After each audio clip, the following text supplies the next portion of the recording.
Conduct कराते हैं, साक्षात्कार कराते हैं। तो 55 लाभार्थियों की फॉर्म हम लोगों ने इसको सैंक्शन करा के, स्वीकृत करा के इंटरव्यू से बैंकों को प्रेषित कर दिया है। और ये बताते हुए बहुत ही हर्ष हो रहा है मुझे कि मंडल में हम लोगों ने सर्वप्रथम तत्परता दिखाते हुए 1.5 दिवसीय कंडक्ट करा ली है और उम्मीद है कि हम लोग समय से अपने टारगेट्स भी पूरे कर लेंगे।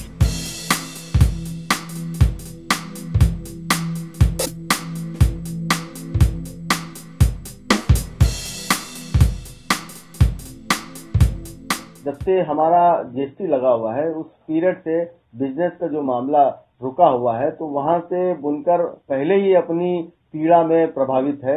उसके बाद सरकार अगर कहती है कि मैं आपको स्कीम के तहत आप लोन ले लीजिए, आप जो है हमसे 5 लाख का 10 लाख का, तो ये लोन लेने के मामले में थोड़ा भी बुनकर पीछे हटते हैं क्योंकि उनके पास इतना पैसा नहीं है कि वो लोन ले सके।